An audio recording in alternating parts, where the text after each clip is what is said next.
Oi, pessoal! Estou de volta aqui na Ronquisel Segurança do Trabalho. E hoje não é o Eduardo que está aqui comigo, não. O Eduardo cansou de mim. Agora fica mandando os outros para falar comigo. Não quer mais falar comigo. Então, hoje eu vou falar com as fonos aqui da Ronquisel. Elas vão contar um pouquinho, explicar para a gente sobre o trabalho delas. Aqui do meu lado esquerdo, a Juliana, e do meu lado direito, não errei não, né? E do meu lado direito, a Daniela. Então, qual das duas vai querer me responder primeiro? Qual é o trabalho de vocês aqui na Ronquisel? Elas estão brigando, gente, porque elas querem falar, agora. Então, eu vou fazer unidunité, vai ser a Daniela. Bom, aqui na Ronquisel, a gente faz o teste ocupacional da audição, que seria nos trabalhadores que estão expostos a ruído. Ah, tá. É só para quem está exposto a ruído intenso. Sim, para quem está exposto a ruído. Para quem trabalha nas empresas, né, onde esse nível de ruído é muito elevado, eles precisam fazer o acompanhamento da audição para saber certinho se não está tendo uma perda auditiva por causa desse ruído. Então, aqui a gente faz esse controle da audição dessas pessoas, desses funcionários. Ai, que legal. Vocês têm tudo aqui, o equipamento, tudo, né? Tem todos os aparelhos para estar fazendo a audiometria. Então, a gente faz todos os testes aqui. Que legal. E como que é essa avaliação da audição? Então, a avaliação da audição que a gente faz é com a audiometria que a Daniela falou. A gente usa o equipamento, né, o audiômetro, para a gente conseguir verificar o quanto que a pessoa tá ouvindo, né? Então, se ela está com alguma dificuldade para ouvir ou não. Ai, que legal. E quem é que precisa fazer esse exame? Na verdade, qualquer pessoa pode fazer a audiometria, né, para verificar como é que está a audição.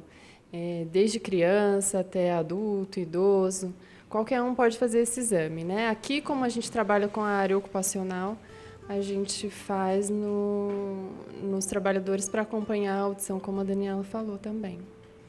É lei para os trabalhadores? Eles têm que fazer, os que trabalham com muito ruído, fazer esse exame?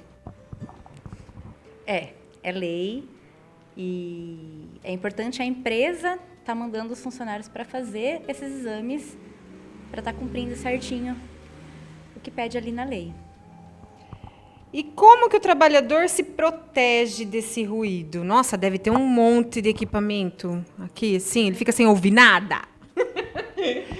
Uma das maneiras de se proteger do ruído é usando os protetores auditivos, né? Então, a gente tem aquele protetor que é o mais pequenininho, que coloca dentro do ouvido, e tem um protetor maior que coloca para proteger do ruído, para que o ruído não atrapalhe na audição, né? Dependendo da intensidade desse ruído, ele pode atrapalhar e prejudicar a audição. Aí não escuta nada, a pessoa não vai estar escutando nada. Não, na verdade, o protetor ele só diminui a intensidade do barulho, né? Ele faz esse ruído ficar um pouquinho mais fraco, mas a pessoa continua escutando. Ele só diminui a intensidade para que não prejudique, para que não chegue, né, num valor que prejudique a audição, mas ela continua ouvindo, só reduz um pouquinho. Ah, tá. Eu achei que aí ficava na penumbra, judiação. Não é assim. E quais são as empresas que mais têm problema com isso aqui em Jaú, que vocês lidam no dia a dia? Indústrias de calçados? São calçados, indústrias com máquinas mais pesadas, né? Maquinário grande, construtoras, esse tipo de empresa. E fora do trabalho, a gente também tem muitos ruídos, né? De festas, baladas que o pessoal vai, e aí? Tem mesmo, tem as festas, né, as baladas, os fones de ouvido também, que acaba verdade, colocando. os fones de ouvido. Geralmente os fones de ouvido, como estão bem próximos do ouvido, eles são até mais prejudiciais, né? E acabam estando sempre em volume mais alto, né? Geralmente ninguém costuma ouvir o fone de ouvido em volume baixo, né? Isso, devido à proximidade dele no ouvido também, pode prejudicar a audição. Olha só a molecada toda que fica, não é só a molecada, mas é a maioria, né? Fica com aqueles fones escutando música que a gente escuta de fora, né? E eles estão lá, isso é muito prejudicial. Acaba prejudicando, né? É. E viu, como que a gente percebe que está perdendo a audição? Porque às vezes eu acho que eu tô ficando meio surda. Porque eu falo alto, tudo alto, risada alto, falo alto. Mas, né, não é uma coisa assim, dá pra gente perceber? Na verdade, a perda de audição ela não causa dor, né, na maioria das vezes. A não ser que seja alguma infecção ou alguma, né, otite, que a gente chama. Mas geralmente ela não causa dor, então é difícil às vezes de estar percebendo, principalmente se for uma perda de audição mais leve, né, uma coisa pequena. Então, como ela é difícil de perceber, muitas vezes as pessoas nem se dão conta, né, de que estão com algum problema de audição. No caso até da perda de audição pelo ruído, é mais difícil de perceber, porque ela não começa alterando as frequências que a gente chama da fala. Né? Então, quando começa a alterar a frequência da fala, que as pessoas começam a perceber, é porque a perda de audição já está grande. Nossa, eu devo estar, então, com uma perda de audição grande. Preciso falar para o Eduardo agendar para mim um exame desse com vocês. Porque eu falo alto, demais de alto. Então, pode ser um indício. Pode ser. Gente, viu? E esse negócio do cotonete, o uso do cotonete, pode prejudicar na audição? Na verdade, o cotonete, geralmente as pessoas usam por causa da cera, né? Então, às vezes as pessoas acham que a cera ela é uma sujeira que a gente tem no ouvido, né? Que é falta de higiene, alguma coisa assim. Na verdade, não é, né? Não é? Eu também não sabia disso, gente. Para mim que era sujeira. Não, na verdade, a cera ela é uma proteção que a gente tem no ouvido, né? O ouvido tem essa proteção contra micro-organismos, né? Então, contra poeira, contra alguns bichinhos que queiram entrar no ouvido, ela acaba afastando isso tudo, né? O que acontece com o uso dos cotonetes, né? É que quando você coloca ele, como o canal do ouvido é muito estreito, acaba empurrando a cera lá para dentro. Você não consegue tirar essa cera. Ao invés de ela sair, vai empurrando. E aí forma um excesso de cera lá dentro do ouvido que não é normal, né? Que precisa ser retirado e somente com um médico otorrinolaringologista. Nossa, então às vezes pode até ser que seja isso que a pessoa tenha. Não que ela está perdendo a audição, mas excesso de cera? Pode, porque ela vai formar uma barreira contra o som e o som vai acabar não passando por completo através da cera. E aí, com isso, ela também tem uma diminuição do estímulo sonoro que está entrando no ouvido.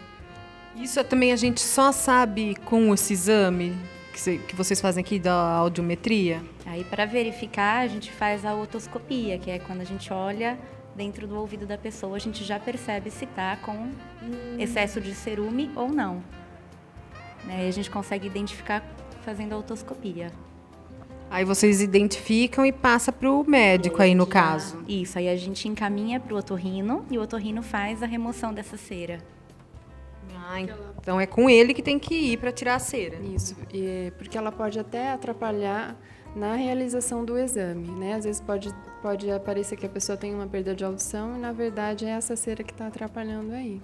E aí precisa ser retirada essa cera antes da realização da audiometria. Olha, gente, uma coisa tão simples, né? Que é, às vezes você tá com a cera aí, pode estar te prejudicando. Olha que coisa, né? Não pode deixar, pessoal. Tem que fazer os exames certinhos, então. Principalmente você perceber que nem eu, que tá falando alto, assim.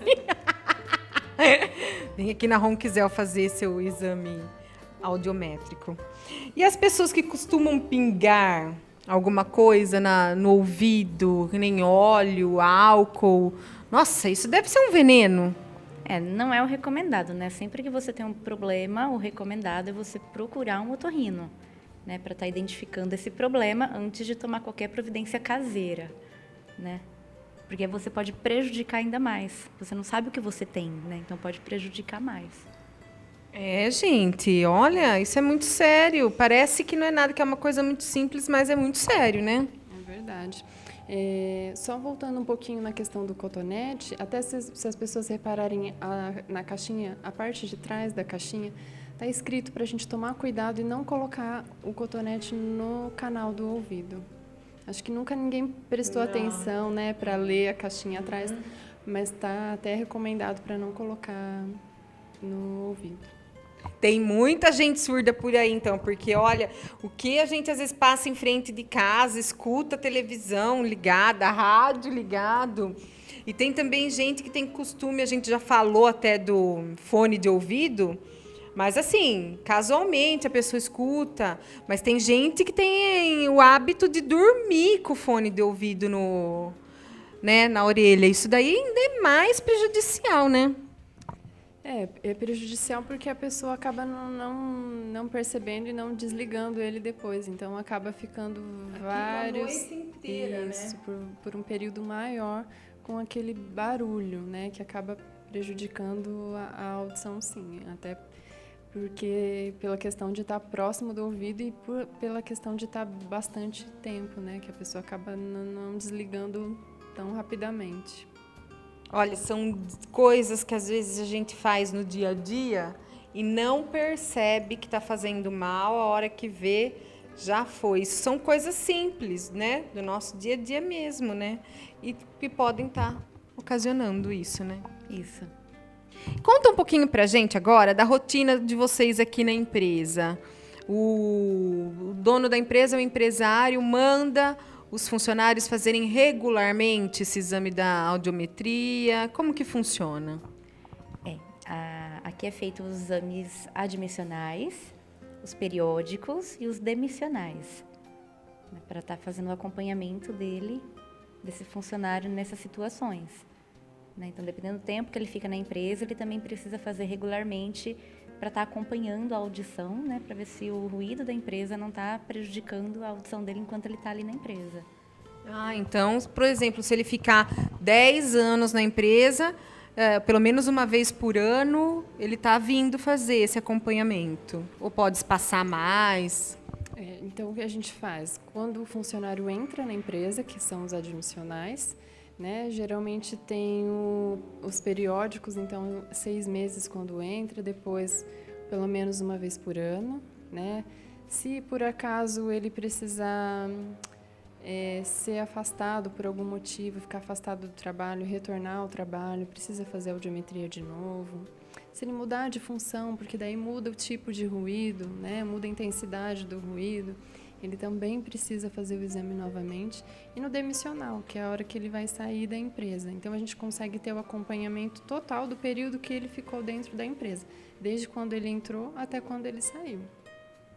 Ai, que legal. Olha como é importante esse acompanhamento para o seu funcionário, né? Você saber direitinho o que aconteceu com ele em todo esse decorrer aí do trabalho dele, né? Da estada dele no trabalho. Meninas, muito obrigada pela entrevista. Foi muito útil, assim mesmo.